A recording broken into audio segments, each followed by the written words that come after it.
Gun fam, what's up? It's the Gun Brother. Thanks for tuning in. Today we need to talk about brandishing, man. The bottom line is this. Something's going on. You feel however you feel. When do you pull your gun out? Or not? Let's talk about it.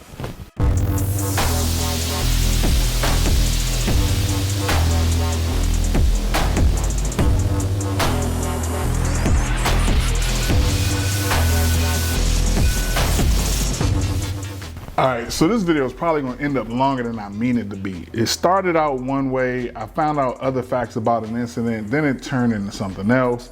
Then I found some other incidents, and then I really wasn't even sure what I wanted to talk about. However, with so many new gun owners over the last probably 5 years, I'm sure that's super increased.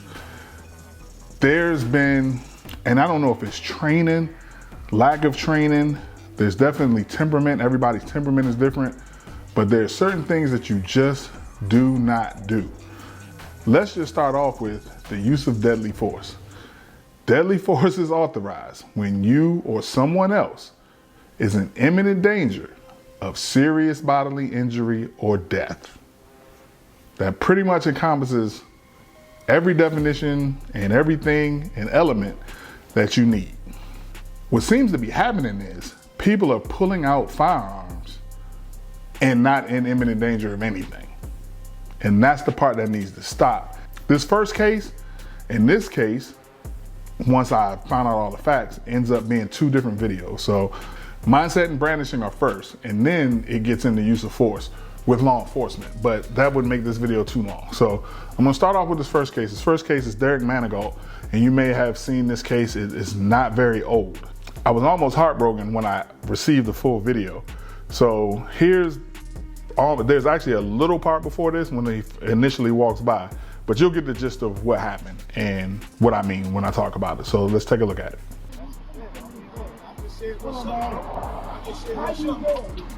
What's up? That's it, nigga. I was being polite, my motherfucking nigga. Straight up. What type of time you on, nigga? Yeah. Now, if you read the headlines, it says it started with an argument of two men outside. But the argument was about, and this was another point that I initially started with, which this video was gonna be directed at brothers, man. We gotta get rid of this mentality. That's where it started, and then it just blew up when I found out the stuff. So, but this started with him saying, "What's up?" The guy in the red said, "What's up?" to the guy in the black. The guy in the black said, "You don't know me." Now, I'm old enough to be from the school that I get that. You don't know me, who you talking to? And growing up how I grew up, everything that I try to teach now feels like hypocrisy. It's like being a parent. It's like do as I say, not as I do. I've been through this, I've done this, I've been on both sides of it. So I get what happened. We gotta let this go. Let's keep going. I'm like that for real. I'm like that for real. Nigga. Fuck wrong with you? So the argument continues on in the store, and he's like, "You trying to lose your life tonight?" You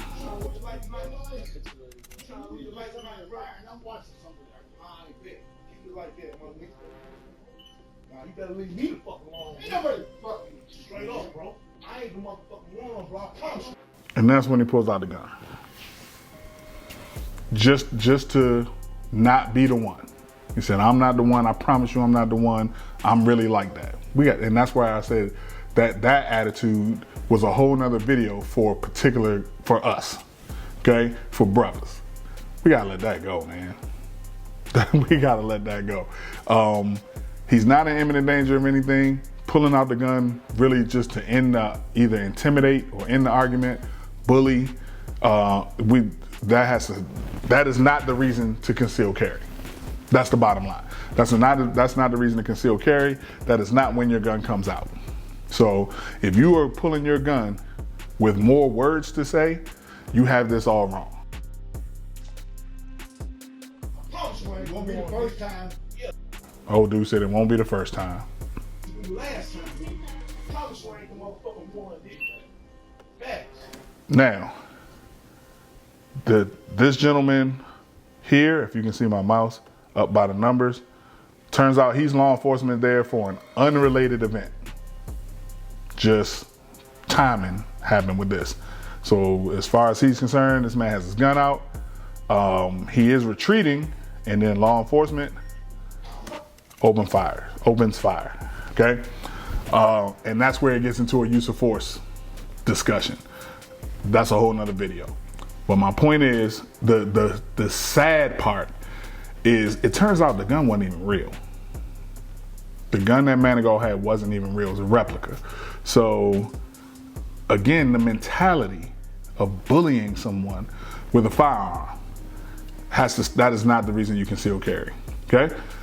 My mantra is, if you are concealed carrying, you are the most peaceful person in the area, period. You don't want to argue, you don't want no smoke, you don't want to be the one, you don't want to prove you the one. You don't want to do any of that, okay?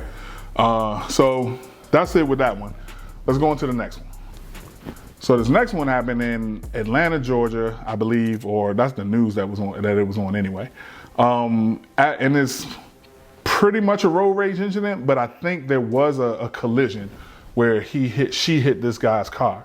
So, and then again, the mentality. Listen. I don't play with a motherfucking man.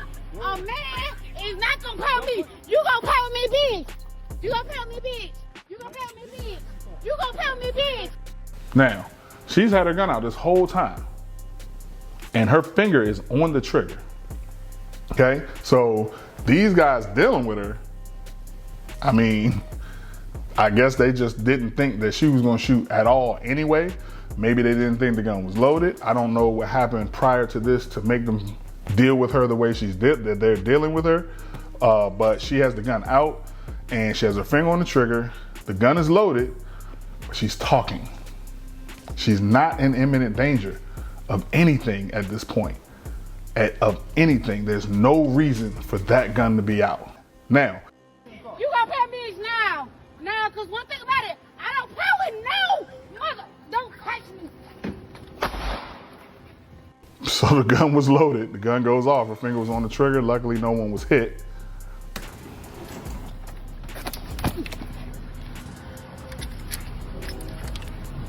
So he gets her to the ground, controls her, unloads the firearm, clears it, and whoever the cameraman is picks it up, puts it out of reach. So luckily, that situation ended up without anybody getting seriously injured. No way that gun should have been out at that time, because she was not in imminent danger of serious bodily injury or death. And she did not appear to be in fear of anything. So, and that's the other thing. Everything that goes with these, somebody's filming.